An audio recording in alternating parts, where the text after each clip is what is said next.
Welcome back, everybody. So today I want to address some interesting rumors that have been floating around, as well as discuss the new devlog for the upcoming event. So be sure to hit that subscribe button, because there are thick rumors rolling around that the MiG-23 is coming. Is this true? Let's find out. The most concrete evidence to saying that it is coming is unfortunately rather flimsy. It boils down to basically Sim10AP has not yet said that it's not coming, so there is the possibility that it is coming. Because he has not said that it's not coming yet, it commonly and will continue to pop up every now and then on the rumor roundup page of the official forums. In fact, it was popping up so much that they kind of just banned the topic altogether. You'd think that the ideal alternative to go with this is to say, no, it's not coming, now get back on topic. Logically, that would make sense. No more discussion about it. People just tell them to shut up if someone brought it up, because it's already confirmed not coming. And they have already said to many vehicles that they are not coming. There's a few last week, and even this week they have denied the HA-1112, which was a Spanish 109 built with a British engine. So if they're so willing to deny that aircraft and many others that I talked about last week, which I've already said, why aren't they denying, just directly saying the MiG-23 is not coming? The first answer is the obvious possibility. It is coming, which wouldn't be too surprising, because power-wise it's not that greater than the Phantoms, which it'd be going up against. It'd also give the Russians something that could carry more missiles, though I think a heavily loaded MiG-21 BIS could carry the same job. The other possibility that it isn't coming, and they just don't want to say that it's not coming. The third one is the most likely position the mods find themselves in.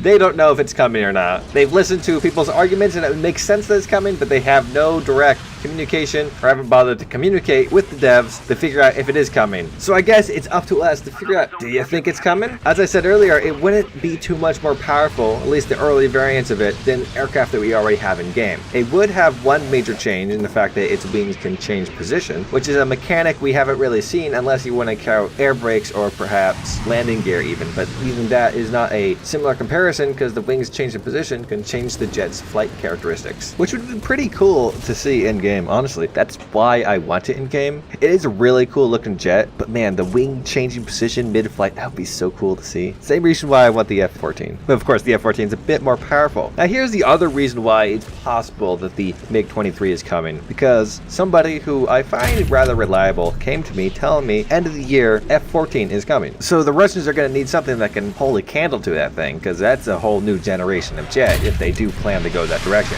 which wouldn't be too unreasonable. They did kind of pull Mach 1 jets out of nowhere when we didn't have anything around that. But that's all really the hype is built on for the MiG-23. Rumors and speculation. There's just about zero evidence that it's actually coming, at least to my knowledge. Alright, so let's get on to the other news. Less rumory, more of a devlog. We have one for the SDKFZ 251-10, also known as a German half-track with a 37mm cannon on top. Well, I could fish some quotes out of the devlog, that's kind of all you really need to know about it. It's a half-track, so it probably doesn't have much armor and isn't very fast, and has a 37 cannon on it, so it's probably rather fast firing, but not a lot of penetration. We can assume the battle range is probably going to be like 1013 maybe, and basing the penetration off other German 37s won't be that intense, though it might have some high penetrating APCR, which would be fun to take into high tiers and meme some vehicles. Really, overall, the vehicle is alright. It seems it will be a good meme vehicle, but it's not gonna like be a focal point of this. And of course, it's not enough to drive people to grind for probably 10 days intensely to get some sort of top tier vehicle. Like, it doesn't drive that thing. So what is going to do that? Well, commonly, to fit this criteria, Gaijin has to put out some sort of top tier modern tank. And it seems that people have figured out already what the tank is gonna be. It might have been showed off in the most recent shooting range video. Don't know the context, didn't bother, but they showed just slight bits of the tracks and right above the tank and what it was gonna be. And well, knowing that everyone in War Thunder is like completely obsessed with every armored vehicle ever, they were able to spot it pretty well, and I gotta say, I believe them. So the images that were there of the top of the tank, you can see some doodads sticking out, which happened to match really well with the doodads on top of the Merkava Mk.3, as well as the side skirts and tracks match what the Merkava's side skirts and tracks look like. So that alone, you could confirm that it's definitely a Merkava, though the doodads definitely point towards it being the Mk.3 variant. So all being a Merkava, we can basically assume, yes, it's gonna be in the US tree. If it's the rank 3 version, probably gonna be 10-0, kind of like the Turkish M60. Like, it's great and all. I'm pretty excited for another Merkava to go with the other Merkavas. We're getting like our own little Israeli tech tree in the US tree. But what's annoying is it seems every event, all we're ever going to get is Russian, American, American and German tanks. So every once in a while, sure, you get a Japanese plane or an Italian boat, but way too often is it just, oh, here's a US, German, or Russian vehicle. It brings an issue slightly related. It's not just with event vehicles, but you see it similar to the general game. We have the big three, but all the other nations are left behind, which leads to less people playing them, which leads to Gaijin, I guess, assuming that they don't need to put as much time and effort into that tech tree, thus continuing the cycle. Less people play them because there's less time and effort put into the tree. So it just ends up that everybody just plays those trees, and then the game is Shermans, T-34s, and Panzers, and you've seen everything else, even though Gaijin in the past has said that they want to have diversity, and that's why they won't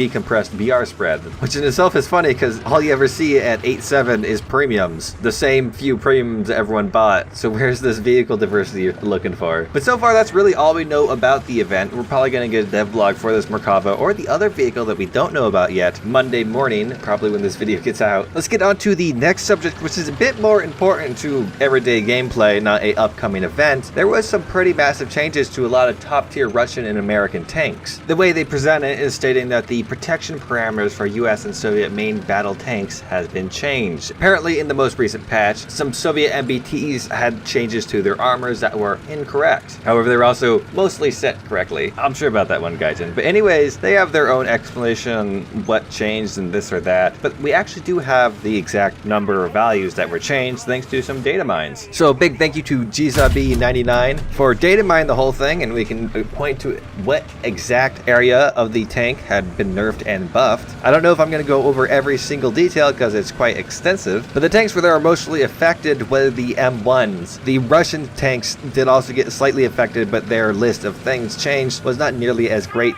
And it seems in most places these have been nerfed, but not all of it is bad. For example, the M1's gun mantlet mask just before the breach had been changed from 120 to 150 millimeters, now with a max effective thickness of 300. For example, the upper front plate composite, right turret side composite, and left turret side composite were all changed from 600 millimeters to 360 millimeters, and their chemical modifier was moved from 0.6 to 0.1, while the kinetic modifier was moved from 0 to 0.42. In the end, this is a nerf against kinetic rounds, however, against chemical rounds, it is the same. However, the sides of the turret, as well as the gun mantlet and composite terms, has been buffed against chemical and kinetic. However, it's not all roses and sunshine from there, as the inner plates of the turret front, as well as the lower front plate, have been massively nerfed against both kinetic and chemical. You see this same trend of the front plates being weakened and the side plates being strengthened with the M1A1, M1A2, and M1IP. However, because each tank has its own armor values, they're slightly different. I would highly suggest, especially if you play M1s, to look these over. They will be linked in the description, as I do all sources. From a glance, it looks kind of like a nerf to Abrams, slightly. However, I don't really play the tank, so I can't say if they needed a nerf, and I can't judge how much of a change it is in game. As for the Russian tanks, the T-64A and VB seem to have had only buffs added to them, albeit very slightly. For the A, some turret sides won't create secondary shrapnel, which I assume means they just fall less. And the VB had a few more things changed about it, but most of them I couldn't really understand what they meant. However, I did understand the outer layer of turret front. CE modifier was moved from 0.4 to 0.95, and the kinetic modifier was moved from 0.4 to 0.8, which is a buff against kinetic and chemical rounds. The T-72B and B3 had a very small nerf to the inner composite of the hull, having their chemical modifier reduced from 5.5 to 5.0. Now the T-80U at first looks like it had a pretty hefty nerf against chemical rounds for its outer layer of the upper front plate, as well as one of the inner layers of the upper front plate, having the modifier move down from 8.3 to 0.2. However, also had a 100mm plate added to the side of the turret, which won't create secondary shrapnels, and the K5 explosive reactive armor had a buff of about 50mm of protective against chemical. So as you probably know, I don't play top tier a whole lot, so I'm gonna have to rely on some feedback on what you think about these changes and how they are affecting the game. Even if they do heavily alter things, I doubt Gaijin is going to retract them, because they even put down sources on where they got the information for them. But at last, of the same data mine, it seems that a bunch of Focke-Wulf 190s had been buffed. which mainly consists of, I think, making them a bit beefier, able to absorb more shots. It says engine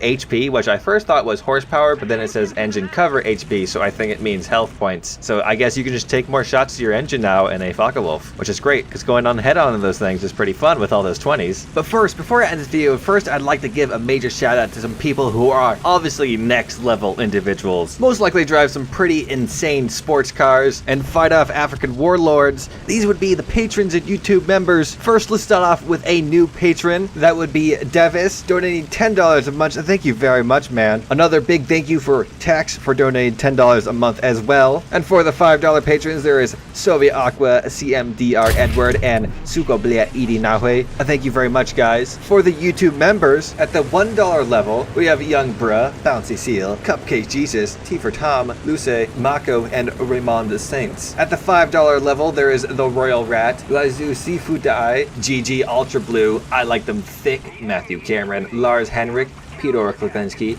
Nico Korkamaki, Mehmet Hazarchi, Tex, Roger Rammer, Grimace, Mighty Peppers, Pointless Gunslings, and Waffly Joker 6. And for the $10 level, we have Droblowski, who makes some really good looking ribs, by the way. But a big thank you to all of you. Those who donate $5 a month or more get videos a little bit earlier than everyone else. However, all YouTube members, unfortunately I can't do it with Patreon, but for YouTube members for sure, can use some emojis in comments of this very YouTube video. However, all members, regardless of how much they do a month, have access to a special chat on my Discord server. Patreon will give you the role automatically. YouTube, I have to do it manually, so in the comments of this YouTube member only post that you'll see this video on, be sure to tell me your Discord name so I can assign the correct role. But if you have any comments, concerns, or questions, be sure to hit me up down below in the comments or on my Discord. If you've liked the video, be sure to hit the like button. If you didn't like the video, don't like button. If you want to see more, hit that subscribe button. I make worth on the weekly news videos every Friday. I like to make video reviews of the week, and I like to stream on Saturdays, so be sure to hit the bell icon to be notified anytime I upload a thing. Thank you very much for watching. I hope you have a fantastic day. In the terms of bonus news, this guy's name is huge.